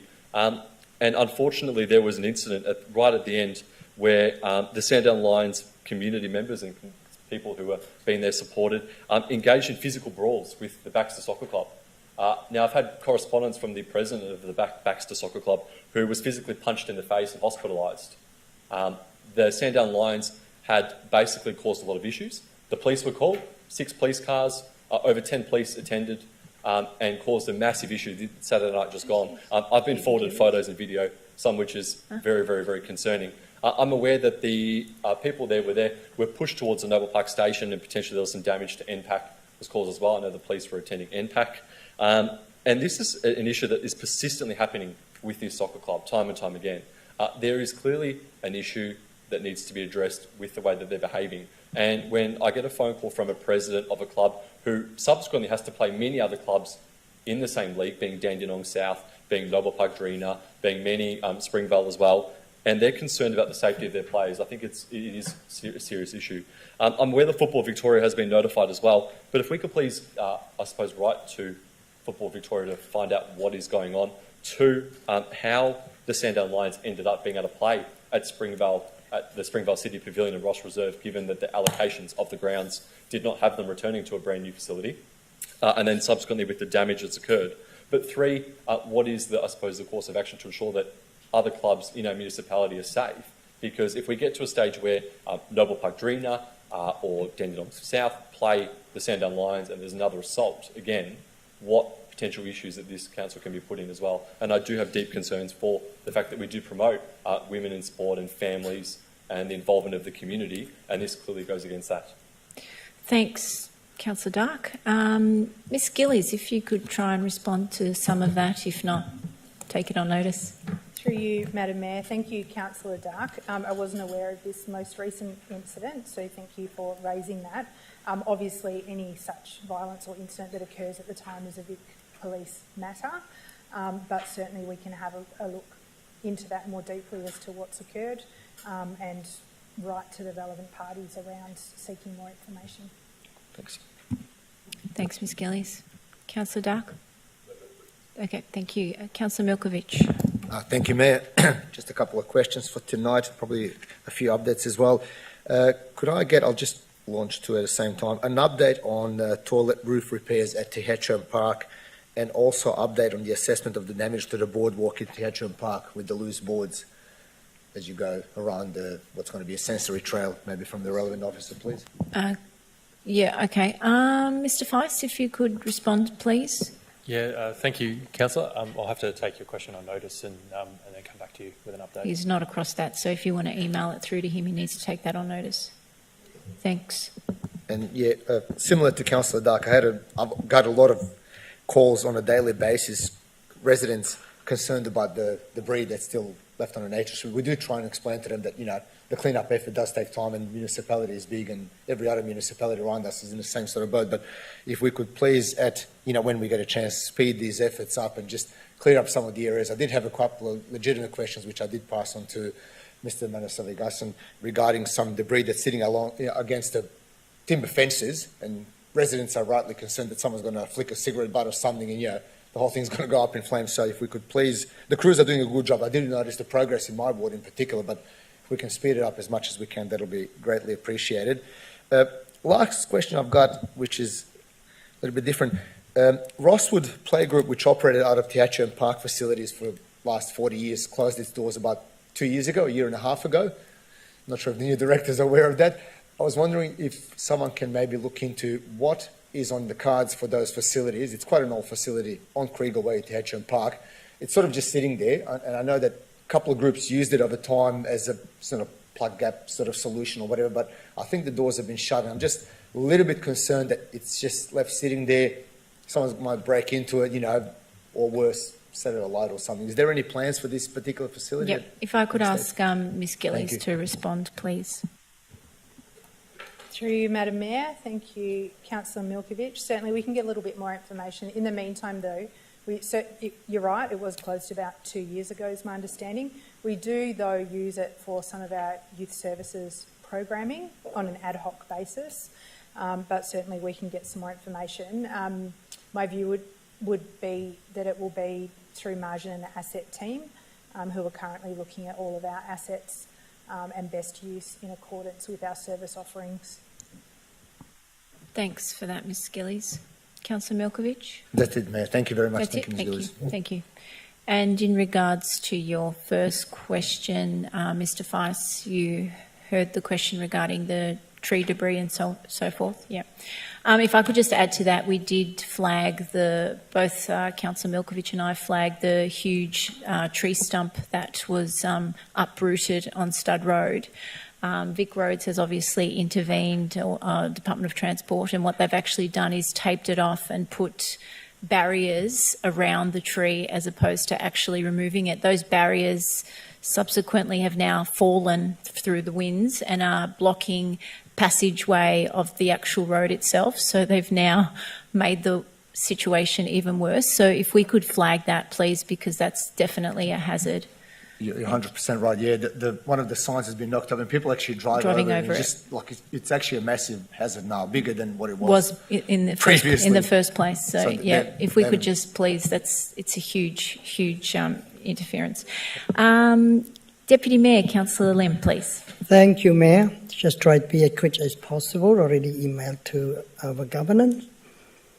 I think on Wednesday the 13th, I just had a meeting with Kids Safe charity organisation. The whole idea with Kids Safe that I connect very closely because we want to raise awareness for all our multicultural community, especially our city. They don't know about what sort of service they provide. It's excellent organisation, one of the charity as well. And the Thursday, I had fortunate to invite by Monash University become alumni mentor under Betty Amsden AO leadership program. Well, I try to sacrifice for the next 12 months for that program, just to inspire all young pharmacists, fourth year, and plus so many other programs that I have to do with. And also in the afternoon, I had a chance to meet with our maintenance manager. He's very kind, very good. We look around the car park everywhere, make sure it's safe and sound, and we try to look at different way how to keep our car park safe and get rid of all those junkie. On the Friday, the 15th of March, I attended Andrew Foundation at Springvale Community Hub. I didn't ever aware of that organization exists, but actually been exist for quite a long time and very good organization for our city. If you want any fund from that charity, very good to apply for. And also in the afternoon, I have a chance meeting with Greg Scott, Springvale Footy Club. His concern is about safety of the what we call the Springvale Reserve. So many other issues that he asked for and want to raise funds for the Footy Club as well. On Saturday the 16th, I have a chance to attend the Harmony Gala at Cranbourne. On Sunday, the following, I attended Harmony Day at it's actually not that. That's right, at Cranbourne actually. Yeah, at Berwick, actually, at Berwick. And we have a lot of organizations come from all over the place, to come together to celebrate Lunar New Year, celebrate Harmony Days. And those associations, so many like Casey Friendship Association, Neighborhood Watch, and so on, and plus MP and myself there as a key speaker. And on the afternoon, with Mayor, we attend 10-year celebration of our Dandenong Library and Civic Center at Harmony Square. And on Tuesday, the following, on the 19th of March, we attended Springvale Rise Primary School Harmony Day as well. It's a great one with 45 nationalities, believe it or not, and that's 2 campuses. And on Wednesday, I sort of attend Monash Business Breakfast. That's actually the idea is just to talk about women's health more. And we have 2 professors and also key speaker like Karen Creswell, very good. And the good news is regarding to Monash Health is a key leader in the world as well regarding to women's health, especially they discovered a protein that causes ovarian cancer, blah, blah, blah. Hopefully very soon we can cure ovarian cancer for the lady as well. And mainly that morning we concentrate on women's health. And also in the evening I attend GSAM. That's a good one that I already mentioned already, and I can already send email to everyone. That night we discussed about job and skill summit, Southeast Airport, net zero economy, decentralization, etc., etc. That's a great one that I have a chance to be there. And sorry, I just lost my speech. Yep, and after that on Friday, the following Friday at 10, with a meeting with Director of Monash Health and some committee leader, the idea we come together again because I suggest to board member Monash Health to come together to form what we call multicultural Monash Health board member. We want to bring all the multicultural community to come together for as a subcommittee. Therefore, they want me to run that subcommittee to raise awareness and also to get all feedback from multicultural leader. And also on the evening that they attend what we call iftar dinner hosted by VAAN, we call, I think, Victorian Afghanistan Association Network on Saturday. I attend two functions actually on that night. We attend FAEA Ramadan Iftar invited by Iman Allah Al-Zokom and also with school principal from two schools, Muslim school in Victoria, the big school, 1,200 students and one around 600. And organized by Friendship Australian Egyptian Association. And after that, I attend Amari Gala. This is a great one. A lot of African community from South Sudan, from our city, believe it or not, it's just, I feel like I'm at Hollywood. Actually, Oscar award presentation, something like that. They done a great job on that night. And also the following day, I attend Springwell Community Hub last Sunday festival. It's a great one as well. It's just amazing with Councillor Tan. And also in the afternoon, after I left at about 2:30, I went to Keysborough big picnic. It's a great one as well. I stay until 4 o'clock something actually until everyone pack up. I talk a lot with our council officer, and great one. And also this morning I had a chance again to meet with a CEO of Kids Safe again, regarding awareness, services, especially advocacy for multicultural community. The most important, we do gala dinner on the 4th or on the 3rd of May. We would like to invite everyone to join that one, and also the 4th of May as well for gala dinner for Monash children. And also, I would like to invite everyone on the 7th of April, the Sunday, we have a flower ceremony for Monash children at Cambodian Temple. Please come along. We're free of charge. Everyone just come to be part of our celebration for Monash children or raise fund for Monash children. Thank you for that. And the question already been asked at the CBS. Thank you for that. Thank you, Deputy Mayor Lim. Councillor Long. These are some of the events that I've attended since my last formal meeting. The 15th of March, I attended the soccer match between Dandenong City and Dandenong Thunder. Dandenong Thunder won 2-1.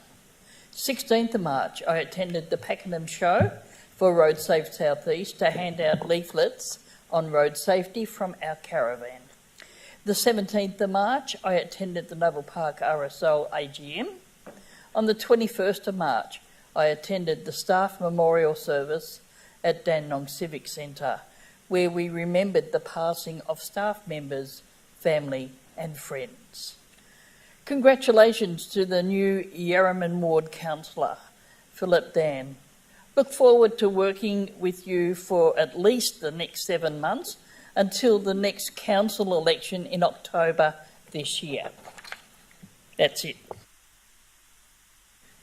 Councillor Garrard. Thank you. I'd also like to extend my congratulations to Philip and welcome him. It's not an easy thing to run an election, and you did very well, and I'm sure you'll do very well in your role here. We all know that 4 years ago, almost 4 years ago, that the City of Casey lost representation. That for 4 years they have been without councillors. 6 years. Is it 6? 6. I thought it was the whole term. Okay, it's worse. So for 6 years they have not had representation, and when all councillors were told to stand down. The reason that happened was because of one man particularly that I won't name, but has been named in many of the IBAC investigations. Unfortunately, we haven't seen any outcomes from that. My point is this. I was very shocked to read this week that the Allen government has made the decision not to back the recommendation from IBAC around banning developer contributions. In fact, the recommendation from IBAC was to ban donations from high-risk groups such as property developers. And we are told by the Allen government that there is no need to ban donations from property developers, despite the fact that the City of Casey has gone 6 years without representation, despite the fact that the said person that was responsible for that actually funded campaigns for some councillors in this council. And so we could easily have become as contaminated as the City of Casey, and we could easily have lost as residents, our right to representation.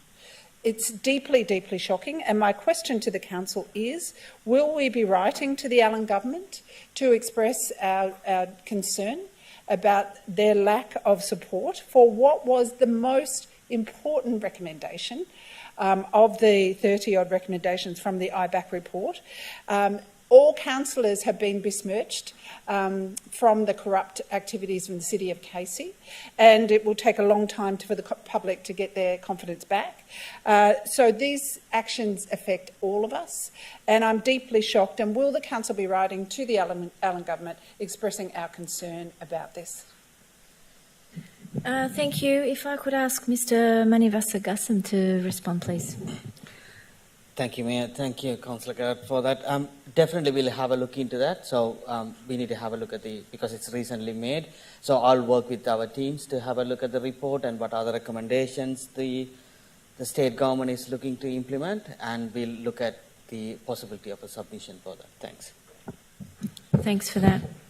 Councillor Garrett. Thank you. My next question is regarding the Keysborough Hub. Can we have an update on the Keysborough Hub, whether it is on time, whether it is meeting its milestones, and has there been any further budget blowouts beyond the over 400,000 last year? Are we on budget? Are we on time? Where are we at with the Keysborough South Community Hub build? Thank you. Mr. Feist, if you could respond, please. Yeah, thank you for your question, Councillor Garrard. So with the Keysborough South Community Hub, you would have seen recently that we had the concrete slab poured out on the site, so the works have been progressing. There hasn't been as much activity out on site over the last week or so, as steel has been procured in the background, and there's still some design works happening in the background as well. In terms of an update around the project, costs and where it's actually at, we will be bringing an update to Council very shortly in the next couple of weeks. To provide a detailed update on the entire project, so not just construction, but budgets, and obviously how the program's tracking as well. Thank you. Thanks, Mr. Feist. Thank you. Just to clarify, you'll be bringing that back to Council as a Council report, and are you updating the website as these milestones are met? Mr. Feist. Thank you, Councillor Garrard. In terms of the website, I'll have to take that on notice and have a look to see if the most recent updates have been provided. And yes, correct, we'll be bringing a report back to yourself and all the councillors. Thank you for that. Thank you. My next question is regarding the strategic plan for the Keysborough South Hub. Can we get a status report when that will be completed and when the operational plan will be commenced so that we can get the advisory committee process started? Ms Gillies, if you could respond, please. Through you, Madam Mayor. Thank you, Councillor Garrard. We're really pleased that at the Keysy Big Picnic yesterday we actually kicked off some consultation. So there was a number of pop-up consultations. One of them was to actually specifically ask community members what they're looking for, what they hope to achieve, all of those sorts of things as a result of the Keysborough South Community Hub. So that was quite a milestone. We're now working to plan out what the actual review and development of that strategic and operational plan looks like. So similar to what Mr Feist just mentioned, we'll include an update as to that process when we come back to Council. But we're really pleased that the initial conversation started yesterday. Thanks for in that, Ms. light Gillies. of that, do we have a timeframe on when the advisory? We have many residents who are very keen to be part of the advisory committee and to shape the operations, to provide advice on the needs of the community. Do we have a timeframe on when that will be commenced? Ms. Gillies, if you could respond as well, please. Through you, Madam Mayor. Thanks. Thank you, Councillor Garrard. No, I can't give you a time frame on that just yet. We need to go through that initial consultation process, but certainly we'll keep yourself, Council and the community updated as to when that will kick off. Thanks, Ms. Gillies. Councillor Garrard. Thank you. My final question tonight is regarding our membership of CASB, the Council Alliance for Sustainable Built Environment. Have we continued our membership with that important organisation? Are we continuing with the advocacy around the environmental aspects of the planning system? Is that continuing, and do we have any recent reports on the work that's been done? Thank you. Mr. Vice. Sorry, Councillor Garrard, can you please repeat that question? So we are one of the 16 councils that form part of the Council Alliance for Sustainable Built Environment, and the role of that council is to influence the planning system towards a more sustainable building and also towards considerations of the environment. Last year we had one success where we got the word environment into the planning scheme. Have we continued our membership this year, and do we have any recent reports of the work that collaboration has done? Thank you for qualifying, Councillor Garrard.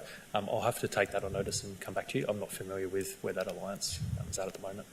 Thank you. Thanks, Mr. Vice. Thank you. Councillor Tan. Thank you, Mayor. Firstly, I'd also like to congratulate Councillor Dan. So welcome to City Great Dandenong. So looking forward to working with you. You are the youngest now, right? Youngest councillor in City Great Dandenong. Firstly, I'll just start with my report. So the last 2 weeks, so I had a great privilege to attend the Harmony Week. So I just want to say happy Harmony Weeks to everyone. So it's hosted by the Springvale Neighbourhood House. We've got heaps of people turn up on Sunday over the weekend. So a few, mainly I think around 1,000, I guess. Yeah, so heaps of people attended. Different nationalities, so it's great to see we are in the most multicultural city in Australia, so it is Harmony Week, so I just want to say congratulations to everyone who celebrated. We are here to, share and celebrate our diversity, inclusiveness, and share our cultures, our cuisine, art and languages, so religion, so congratulations and happy Harmony Weeks. And I also attended the Big Picnic, which is Keith Robert Big Picnic organised by Council. We've got around close to 8,000 people attended, which is a great turnout. So I just want to say congratulate to our team as well from our community corporate, Peter and your team for doing a great work. So I'm looking forward to do that next year as well. My question for tonight, Mayor, so through you, Mayor, just through the relevant officer, question one, I've got a question from a resident, not sure this is related to our council or not, just regarding, she tried to contact, there's a leak on a driveway, it's been trying to contact the Southeastern Water for a couple of weeks, but no feedback. It's on State Pole Street, Noble Park, so we can look into it. I'll send you a specific address. If you can look into this, it's part of the, council, not the drainage. Okay, thank you. And question two, it's regarding to dump rubbish. So I just want to find out through you, Mayor, through the relevant officer, so how often are we checking dump rubbish? Are we waiting for the resident to report dump rubbish? What's happening, because there's a lot of dump rubbish on the street, so I can give you one, Joffrey Street. That's the whole thing in the whole property. It's pretty bad, and some of the stuff on Nature Street, they just put it there on Nature Street for like months and months, but no one do anything. So what is our strategy with the dump rubbish? Thanks. Thanks, Councillor Tan. If Mr. Vice, if you could respond, please, to both questions, if you can. Yeah, thank you for your question, Councillor Tan. I'll have to take that question on notice and come back to you around our dump rubbish procedures and obviously the reports that you've had about those locations. That's it. Thank you. Councillor Trong. Thanks, Mayor. The first, I would like to say congratulations to Philip Yan. His name is Yan, not Dang. Yan and An. Yeah, no, because Dan is not the family name in Vietnamese. Not the family name. Dan, D-A-N-G, and you are D-A-N-H, to call Yan. Yan, not Dang. But okay. Okay. I'm very happy to see you here. Yeah, I heard your name a long time ago at the president of Mowbray's ALP branch, and now I can see you here. On Saturdays, 23rd of March, I attend Ramadan Bazaar. That means the festival, small festival at the Noble Park Community Center with the Muslim communities. I attend there and enjoy with them. On Sunday, on 24th of March, I attend the Harmony Festival organized by the Shinwell Neighborhood House with the Deputy Mayor and also Councillor Sophie Tan. That's all. Thank you. Thank you, Councillor Trong. I will table my events in the minutes, and I believe our acting CEO will table the questions taken on notice from the last council meeting. Thank you. Before I move on, I would though like to congratulate Councillor Philip Dan. It's really great to have you on board. It's such a refreshing change to have someone of your calibre and someone of your expertise having lived here and grown up in this area as well, and at such a young age. So really look forward to working with you, and I also know you've got an incredible university degree that you've just completed, so I'm sure that'll work well for you here in council, and really look forward to working with you. So congratulations once again. Item 7, urgent business. As there is no urgent business, we are closing the meeting at 9:09 p.m. Stay safe. Thank you, everyone. Good night. Good night.